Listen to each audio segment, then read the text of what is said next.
3 mois suffisent.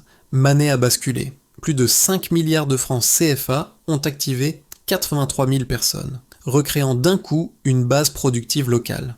Que change cela pour vous si Ibrahim Traoré a raison? L'enjeu n'est pas une aide ponctuelle, mais la restauration d'actifs reproductifs, la baisse de la dépendance à l'extérieur et un cycle de revenus plus prévisible pour des familles fragilisées.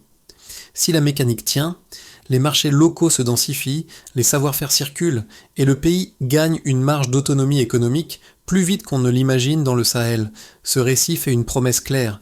Expliquer comment une intervention agricole ciblée peut transformer durablement une économie locale, au-delà de l'effet d'annonce. L'intérêt pour le lecteur est précis. Comprendre un mécanisme reproductible qui stabilise les revenus, réduit la vulnérabilité et restaure une capacité de projection économique. À Manet, l'enjeu n'était pas de soulager une urgence passagère, mais de reconstruire un socle productif disparu. À cette période, la région cumulait perte de troupeaux, baisse des revenus agricoles et dépendance chronique à l'aide extérieure. Sans actifs reproductifs, chaque choc climatique ou variation de prix replongeait les ménages dans l'instabilité. Sous l'impulsion d'Ibrahim Traoré, le pari a consisté à inverser cette logique. Transformer une dépense publique en moteur économique endogène comporte des risques réels. Déploiement trop lent, accompagnement technique insuffisant ou marché incapable d'absorber les excédents. Si l'un de ces maillons cède, la dynamique s'essouffle. Mais si l'ensemble tient, les effets dépassent largement Manet. La question centrale devient alors stratégique. Qu'est-ce qui permet à une aide de devenir un levier durable plutôt qu'un simple transfert temporaire? En moins de 3 mois, environ 83 000 personnes ont été intégrées dans un dispositif productif opérationnel, un volume rarement atteint aussi vite dans une zone rurale fragilisée. Soutenu par un investissement public dépassant 5 milliards de francs CFA, ce basculement indique qu'un territoire appauvri peut changer de trajectoire sur un temps très court, si les leviers sont correctement choisis. Pour comprendre pourquoi ce résultat n'était pas évident, il faut revenir à la situation initiale de Manet. À l'époque, l'économie locale reposait sur des équilibres extrêmement précaires, les troupeaux avaient progressivement disparu, les revenus agricoles s'étaient effondrés et la majorité des ménages avaient perdu ses actifs productifs. Sans cheptel reproductif, il n'existait plus de cycle économique autonome. Les familles vivaient au jour le jour, dépendantes d'aides irrégulières et incapables de planifier la moindre décision à moyen terme. Cette fragilité structurelle expliquait la vulnérabilité face aux chocs successifs. Une mauvaise saison, une hausse des prix ou une rupture d'approvisionnement suffisait à désorganiser l'ensemble du tissu local. L'absence de socle productif entretenait une spirale de dépendance dans laquelle l'assistance compensait les pertes sans jamais recréer de capacité durable. La stratégie impulsée par Ibrahim Traoré s'est inscrite en rupture avec cette logique. Il ne s'agissait pas d'injecter des ressources pour combler un manque ponctuel, mais de restaurer les conditions mêmes de la production. Le principe était simple mais exigeant, restituer aux ménages des actifs capables de se multiplier rapidement, de générer un revenu récurrent et d'être maîtrisés localement. Cette orientation modifiait le point de départ du cycle économique. Ce choix structurel explique la rapidité des premiers effets. En supprimant la phase d'attente improductive, le dispositif a permis à chaque foyer d'entrer immédiatement dans une dynamique d'action. La question n'est donc plus seulement ce qui a été distribué, mais ce qui a été rendu possible dès le premier jour. Pour saisir concrètement l'impact initial du programme, il suffit de suivre le parcours d'un éleveur de Manet, utilisé ici comme fil conducteur. Quelques mois avant l'intervention, il avait perdu l'essentiel de son petit troupeau après une succession d'années marquées par l'instabilité et la pénurie. Son foyer ne disposait plus d'aucun actif reproductif, les revenus avaient disparu et chaque décision économique était dictée par l'urgence immédiate. La réception d'un kit d'élevage complet a constitué un point de rupture net. Animaux reproducteurs, alimentation initiale et équipements ont été fournis simultanément, supprimant toute période d'attente improductive. Dès les premiers jours, l'activité a pu reprendre. La reproduction rapide de la volaille a généré, en peu de temps, une réserve monnayable sur les marchés locaux. La première vente n'a pas seulement apporté un revenu, elle a rétabli un signal économique. Produire à nouveau était possible. Très tôt, les revenus ont été réinvestis. Un abri plus solide a été construit afin de limiter les pertes. Les conditions sanitaires ont été améliorées. En parallèle, l'encadrement technique associé au programme a renforcé des pratiques simples mais décisives, comme l'hygiène, le nourrissage et la prévention des maladies. Ces ajustements ont stabilisé la croissance du cheptel et réduit les risques. Ce parcours individuel reflète une dynamique observée dans de nombreux foyers bénéficiaires. L'effet le plus immédiat ne réside pas uniquement dans l'augmentation du nombre d'animaux, mais dans la reconquête d'une capacité de décision. Lorsque les ménages recommencent à investir et à anticiper, l'aide cesse d'être subie. Elle devient un levier d'action économique. Au départ, la séquence a été volontairement rapide. À Mané, les équipes locales ont déployé les kits d'élevage dans les zones les plus fragilisées sans étaler la distribution dans le temps. Animaux reproducteurs, alimentation initiale et équipements sont arrivés en un seul bloc. Ce choix a supprimé la phase d'attente improductive qui neutralise souvent les programmes de relance. Avant, les ménages recevaient une aide fragmentée et différée. Après, chaque foyer pouvait produire dès le premier jour. L'activation a été immédiate. Les premières pontes sont apparues. Les cheptels ont recommencé à exister là où ils avaient presque disparu. Les familles ont organisé leur première vente locale, modeste mais régulière. L'alimentation n'était plus une urgence quotidienne. Les décisions se sont déplacées de la survie vers la gestion. Ce basculement rapide a transformé la perception du programme. Il n'était plus vécu comme une assistance extérieure, mais comme une opportunité concrète. La montée en puissance s'est ensuite enclenchée. À mesure que la reproduction se stabilisait, les volumes augmentaient. Les marchés hebdomadaires ont commencé à changer de visage, alimentés par une offre nouvelle de volailles, d'œufs et progressivement de petits ruminants. Les échanges se sont densifiés. Les ménages ont appris à arbitrer. Vendre maintenant ou conserver pour reproduire. Investir dans un abri ou renforcer l'alimentation. Chaque choix renforçait le cycle suivant. Cette phase intermédiaire a révélé un effet clé. Lorsque des centaines de foyers avancent simultanément, les apprentissages se diffusent plus vite. Les bonnes pratiques circulent entre voisins. Les erreurs sont corrigées collectivement. L'initiative individuelle devient dynamique collective. C'est à ce moment précis que la stratégie portée par Ibrahim Traoré prend tout son sens. L'objectif n'était pas de créer un pic artificiel, mais d'atteindre une masse critique capable de structurer un cycle économique reproductible. Puis est venue la phase de rémanence. Moins de 3 mois après le lancement, les effets ne se sont pas dissipés. Au contraire, ils se sont enracinés. Les effectifs de volailles se sont multipliés dans la majorité des foyers bénéficiaires. Les revenus issus des ventes ont permis d'améliorer les logements, de financer la scolarité et de réduire l'endettement. Contrairement à de nombreuses interventions d'urgence, le premier succès n'a pas été suivi d'un recul. Cette rémanence a dépassé les bénéficiaires directs. Les villages voisins ont commencé à imiter le modèle. Des activités connexes ont émergé, fabrication d'abris, commerce d'aliments pour animaux, petits services de transport local. Sans attendre de nouveaux financements extérieurs, un écosystème s'est formé autour de la production maîtrisée par les habitants eux-mêmes. La séquence apparaît alors avec netteté. Au départ, l'économie était sans actif, dépendante et fragile. Puis est venue une activation fulgurante, suivie d'une montée en puissance structurée, puis d'un ancrage durable.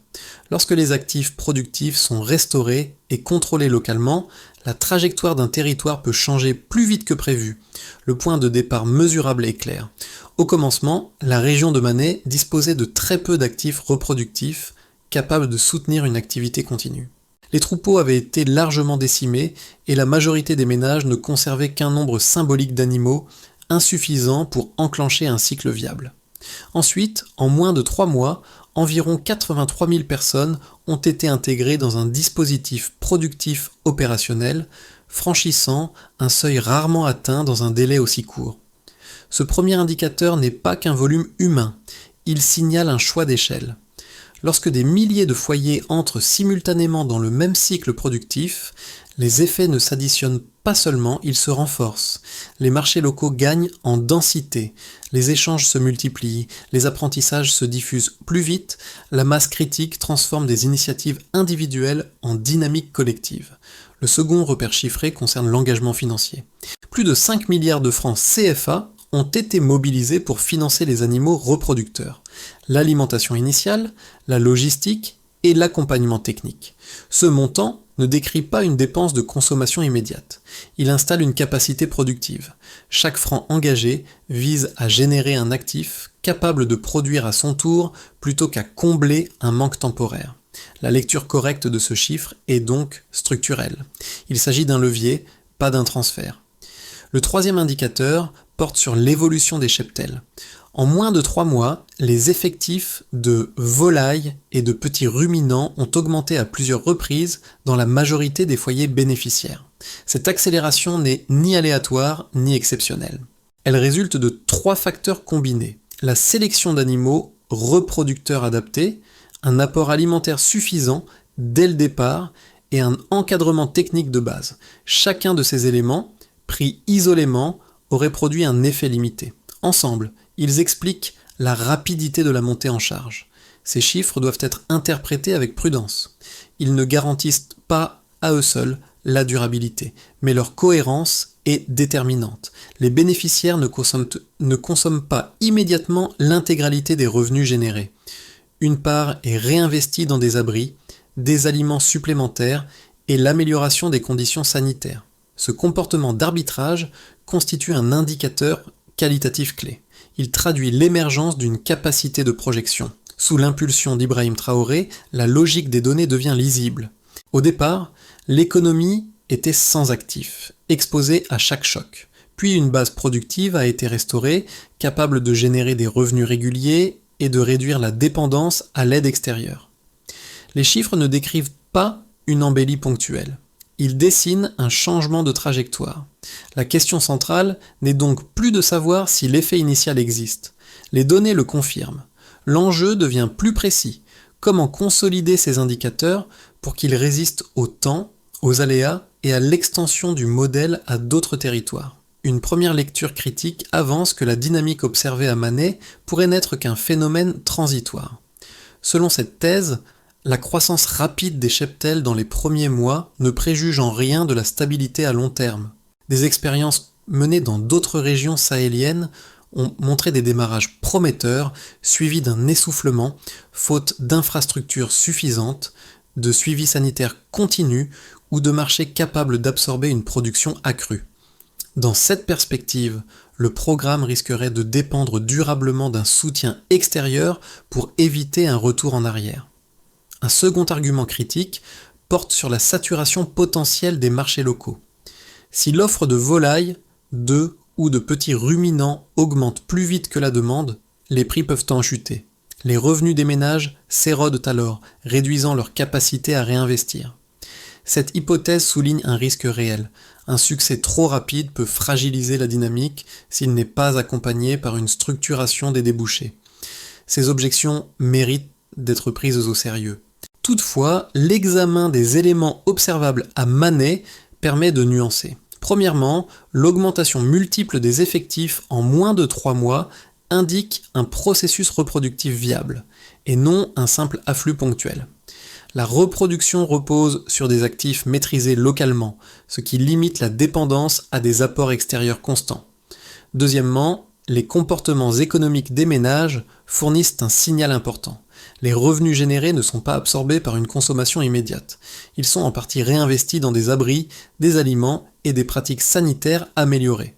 Ce réinvestissement renforce la durabilité du cycle et amortit les fluctuations de prix à court terme. Troisièmement, la diffusion spontanée du modèle vers des villages voisins suggère une transférabilité des pratiques. Les ménages imitent ce qu'ils observent fonctionner sans incitation financière supplémentaire. Cette propagation horizontale réduit le risque d'un essoufflement brutal car elle repose sur l'appropriation locale plutôt que sur un pilotage centralisé. Dans ce cadre, la stratégie soutenue par Ibrahim Traoré apparaît moins comme une expérimentation fragile que comme une base économique en cours de structuration. Les critiques identifie des points de vigilance légitimes, mais les données disponibles indiquent que la dynamique actuelle dépasse le simple effet de lancement. À ce stade, le changement le plus profond ne concerne plus seulement la croissance des cheptels, mais la manière dont les ménages se définissent. À Mané, de nombreuses familles ne se perçoivent plus comme bénéficiaires d'un programme, mais comme gestionnaires actifs d'une activité économique. Cette transition marque un point de rupture décisif, souvent négligé dans l'évaluation des politiques de public. La gestion quotidienne s'est rapidement transformée. Les foyers organisent la reproduction, planifient les ventes et arbitrent entre consommation et réinvestissement. Les décisions ne sont plus dictées par l'urgence, mais par une logique de cycle. Chaque kit d'élevage fonctionne désormais comme une micro-entreprise familiale, avec des priorités claires et des choix assumés. Cette autonomie opérationnelle modifie l'équilibre des relations locales et redonne une capacité d'initiative longtemps absente. Dans ce contexte, l'intervention portée par Ibrahim Traoré prend une dimension nouvelle. La stratégie ne se limite pas à fournir des moyens matériels, elle réintroduit une capacité de maîtrise locale, condition essentielle pour transformer une aide en moteur durable. Lorsque les habitants contrôlent leurs décisions économiques, la dynamique cesse d'être fragile. La révélation centrale est donc précise. Le succès initial ne repose pas uniquement sur des chiffres ou des volumes, mais sur le retour du pouvoir d'agir. À partir de ce point, la trajectoire ne dépend plus seulement du programme, elle dépend des acteurs eux-mêmes. Les effets du programme se lisent d'abord à l'échelle des ménages. Pour les familles bénéficiaires, la production régulière d'œufs, de volailles ou de petits ruminants crée un revenu prévisible, même modeste. Cette régularité transforme les arbitrages domestiques. Les foyers peuvent rembourser de petites dettes, améliorer progressivement l'habitat et financer la scolarité des enfants. La sécurité alimentaire progresse en parallèle. Les périodes de pénurie deviennent moins fréquentes, ce qui réduit l'exposition aux chocs saisonniers. Ce changement est discret, pris isolément, mais il devient déterminant lorsqu'il se répète dans des centaines de foyers. Au niveau des activités économiques locales, l'impact est structurel. Les marchés hebdomadaires se densifient grâce à l'arrivée de volumes supplémentaires de produits d'élevage. Cette offre nouvelle stimule des activités connexes, fabrication d'abris, commerce d'aliments pour animaux, services de transport de proximité. Les revenus circulent davantage à l'intérieur du territoire, renforçant un tissu économique longtemps affaibli. La logique d'assistance cède progressivement la place à une logique d'échange. Les ménages vendent, achètent, réinvestissent, créant un effet multiplicateur visible sur les flux locaux. Les communautés enregistrent elles aussi une évolution notable. La diminution de la rareté réduit les tensions liées à la concurrence pour les ressources. Les échanges de savoir-faire entre éleveurs se multiplient. Les pratiques efficaces deviennent des références partagées. Cette dynamique sociale est essentielle. Elle consolide l'adhésion au modèle et favorise sa diffusion vers des villages voisins. La perception collective du futur change. La pauvreté n'est plus vécue comme un état immuable, mais comme une situation réversible. À l'échelle du territoire, les conséquences dépassent le seul cadre agricole. La restauration de l'élevage relance l'usage des terres et reconnecte des zones marginalisées aux circuits économiques régionaux. Certaines autorités locales identifient désormais des pôles à potentiel productif et encouragent de petites infrastructures de soutien, comme des espaces de stockage ou des points d'eau. Des coopérations intervillages émergent pour organiser les ventes en volume. Le territoire gagne en visibilité économique et en capacité de projection. Dans cet ensemble d'effets imbriqués, la stratégie associée à Ibrahim Traoré agit comme un catalyseur. Chaque amélioration individuelle alimente une transformation collective. La richesse générée ne se concentre pas, elle circule. Les acteurs cessent de subir leur environnement économique, ils commencent à le façonner. La question qui s'impose naturellement est la suivante. Que produirait cette dynamique si elle était étendue et consolidée à l'échelle nationale ? L'évolution du programme peut être envisagée à travers 3 trajectoires conditionnelles. Il ne s'agit pas de prédictions, mais de cadres de lecture fondés sur les dynamiques déjà observées. Le raisonnement est simple. Si certaines conditions se maintiennent, alors certains effets deviennent plausibles. D'abord, un scénario de continuité peut s'imaginer.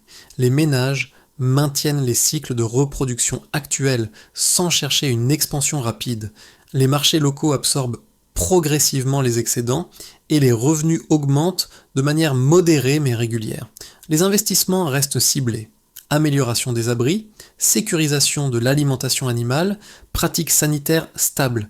Si cette discipline se prolonge, la région consolide une autonomie alimentaire durable. La vulnérabilité recule lentement, mais de façon mesurable. Ce scénario privilégie la résilience plutôt que la vitesse. Ensuite, un scénario de montée en puissance devient envisageable. Les volumes de produits dépassent les besoins immédiats des marchés locaux et s'orientent vers des circuits régionaux. Des micro-entreprises, parfois coopératives, émergent pour organiser la transformation et la distribution. Les ménages diversifient leurs activités, stockage, transport, transformation artisanale. Si ces réinvestissements s'étendent, la croissance devient cumulative. Dans cette configuration, la stratégie initiée sous l'impulsion d'Ibrahim Traoré pourrait contribuer à recomposer durablement le paysage agricole de zones entières en renforçant l'intégration entre production rurale et demande urbaine. Enfin, un scénario de tension reste possible. Des limites apparaissent. Une saturation des marchés, un accès irrégulier aux intrants ou un affaiblissement du suivi technique ralentissent la dynamique. Les ménages peuvent être incités à vendre trop tôt, réduisant la reproduction et fragilisant le cycle. Si ces contraintes s'accumulent, le programme conserve ses acquis initiaux, mais peine à franchir un nouveau palier. La trajectoire reste positive, mais inachevée, exposée à des retours en arrière localisés. Ces trois scénarios convergent vers un enseignement commun. L'avenir dépend moins de facteurs extérieurs imprévisibles que de la gouvernance de la croissance. La question stratégique n'est donc pas faut-il étendre, mais comment étendre sans diluer. La recommandation de fond est claire. Avancer par paliers, consolider avant d'amplifier et aligner production, débouchés et accompagnement. À ce stade, une interrogation demeure ouverte. Quelle trajectoire collective sera privilégiée et selon quels critères de décimètre de décision? Pour les habitants des zones rurales fragilisées, l'expérience de Manet apporte un signal concret. Elle montre qu'un territoire marqué par l'instabilité économique peut retrouver une capacité d'action sans attendre des solutions complexes venues de l'extérieur. Lorsque des actifs productifs sont restaurés et maîtrisés localement, les familles ne dépendent plus uniquement de l'aide. Elles redeviennent actrices de leur trajectoire, capables de décider, d'investir et d'anticiper. Pour les populations urbaines, les implications sont moins visibles, mais tout aussi réelles. Une production locale accrue d'œufs, de lait et de viande contribue à stabiliser l'approvisionnement et à réduire la pression sur les prix. À moyen terme, cette dynamique peut limiter la dépendance aux importations alimentaires. La sécurité économique des villes est ainsi indirectement liée à la stabilité des zones rurales. Lorsque ces dernières se consolident, les chocs se diffusent moins brutalement le long de la chaîne. Un troisième groupe est directement concerné, les jeunes en quête d'opportunités. Les activités nées autour de l'élevage ouvrent des perspectives concrètes dans la transformation, la logistique, la commercialisation ou la formation technique. L'agriculture cesse d'apparaître comme une activité de repli. Elle devient un espace d'initiative accessible, fondé sur des mécanismes observables et reproductibles. Cette revalorisation du secteur modifie les représentations et élargit le champ des possibles. Dans cette lecture élargie, la stratégie associée à Ibrahim Traoré ne se limite pas à une politique sectorielle. Elle agit comme un révélateur. Elle montre que la restauration des capacités locales peut produire des effets en chaîne touchant des publics différents mais interdépendants. Deux leviers apparaissent alors essentiels pour chacun, documenter ce qui fonctionne réellement et créer des espaces d'échange pour diffuser les pratiques efficaces. Transformer une réussite initiale en dynamique durable repose moins sur l'innovation que sur la rigueur d'exécution. À Manet, la trajectoire devient lisible à travers une séquence d'actions coordonnées portée en priorité par les acteurs locaux eux-mêmes. La vision associée à Ibrahim Traoré fournit un cadre stratégique, mais sa solidité dépendra de la précision des choix opérationnels dans le temps. La première étape consiste à consolider les noyaux reproductifs existants. Les ménages stabilisent leur cheptel en appliquant des pratiques simples, suivi sanitaire régulier, contrôle des volumes et arbitrage raisonné entre vente et reproduction. Les indicateurs sont concrets, constance des effectifs, régularité des revenus et baisse des pertes. Sans ce socle, toute expansion fragilise l'ensemble. La deuxième étape vise la mutualisation à l'échelle villageoise. Des dispositifs collectifs permettant de partager l'alimentation animale, certains équipements ou l'organisation des ventes. Cette coordination réduit les coûts, sécurise les débouchés et protège les foyers les plus exposés aux aléas. Les progrès se mesurent par une amélioration des marges et une plus grande fluidité des échanges. Vient ensuite le soutien par de petites infrastructures ciblées. Abris améliorés, espaces de stockage et points de transformation absorbent l'augmentation des volumes sans dégrader la qualité. Ces investissements limités ont un rendement élevé lorsqu'ils sont synchronisés avec la production. La formation constitue un levier transversal. Des modules courts et pratiques ancrent les compétences essentielles et rendent le modèle transmissible. Enfin, l'élargissement progressif des réseaux de vente permet d'écouler les excédents au-delà du périmètre immédiat, transformant la dynamique locale en trajectoire interterritoriale. Le récit revient naturellement à l'éleveur de Manet, ce personnage discret qui a accompagné toute la trajectoire. Il y a quelques mois encore, son quotidien était dominé par la perte et l'incertitude. Les animaux avaient disparu, les revenus s'étaient éteints, et l'horizon se réduisait à la survie immédiate. Aujourd'hui, son foyer vit d'une production régulière, modeste, mais stable, et les décisions ne sont plus dictées par l'urgence, mais par des choix assumés. Cette transformation individuelle résume la portée du programme. Elle montre que la reconstruction économique ne commence pas par des indicateurs abstraits, mais par la restitution d'un pouvoir d'agir concret. La stratégie portée par Ibrahim Traoré s'inscrit précisément dans cette logique. Redonner aux familles les moyens de produire, d'investir et d'anticiper selon leurs propres priorités. Là où dominait la résignation, une trajectoire s'est dessinée. L'histoire de cet éleveur n'est pas une exception isolée. Elle devient un repère partagé, une preuve tangible que des dynamiques ascendantes peuvent émerger à partir de mécanismes simples et reproductibles. Lorsque ces trajectoires se multiplient, elles cessent d'être individuelles pour former un mouvement collectif. Le message se condense alors en une évidence difficile à ignorer. Lorsque les populations retrouvent la maîtrise de leurs ressources, le changement cesse d'être fragile et commence à durer. La dynamique observée à Manet dépasse désormais le cadre d'un programme agricole local. Elle invite à repenser la manière dont sont conçues les politiques de reconstruction économique dans des contextes fragiles. Plutôt que de compenser des manques, l'expérience montre l'intérêt de restaurer des capacités, puis de laisser les acteurs locaux transformer ces leviers en trajectoires durables. Cette transformation ne repose pas uniquement sur les institutions ou sur une impulsion politique initiale. Elle dépend aussi de la circulation des expériences, de la mise en commun des apprentissages, et de la capacité à débattre ouvertement des réussites comme des limites.